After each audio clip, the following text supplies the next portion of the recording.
রমজান দেশটা পুরো ধ্বংস হয়ে গেছে। হ্যাঁ ধ্বংস হয়ে গেছে। যদি এডুকেশন থাকতো তাহলে কি হতো? এডুকেশন থাকবো কিভাবে? এডুকেশন মাস্টার বেশন কইতে আইবো।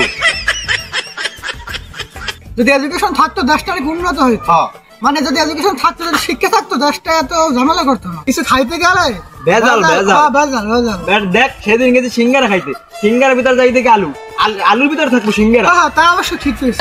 মানে এই কোনো কিছু তো নিরাপদ না। না না, কিছু খাইতে গেলে, কিছু পড়তে গেলে, কিছু করতে গেলে সবকিছু তো খালি ভেজাল। কোথাও তো যাবো সেটাও সম্ভব না। মানে আমি মানলাম সবকিছুতে দুর্নীতি, কিন্তু ভিক্ষার ভিতরে ভাই দুর্নীতি। না না ভাই, এটা তো মানতে পারলাম না। ভিক্ষার ভিতর কিভাবে দুর্নীতি হয় ভাই? ওরা হতদরিদ্র মানুষ, ওরা ভিক্ষা করতেই পারে। ওরা তো চাই ইচ্ছে করে বিক্রি করে না। আরে ভাই তোরা আমার ভুল বুঝতেছ। তোরা আমার কথাটা শোন, তারপর বিবেচনা কর আমি ঠিক বলছি না ভুল বলছি। কি বল? বিষয়টা হচ্ছে সকালে আমি নাস্তা করতে বের হয়েছি, ভিক্ষুক পড়ছে সামনে, হাত নাই পাও নাই। আমার দেখে বলতেছে ভাই ভাই, আমার তো মনটা নরম, তোরা তো জানো আমি 20 টাকা দিয়ে দিয়েছি ভিক্ষা। আরে 20 টাকাই দিয়ে দিছো? আরে দিয়ে দিচ্ছি বাটা, পরে কি হয়েছে জানো? একটা আজব কাণ্ড। কি?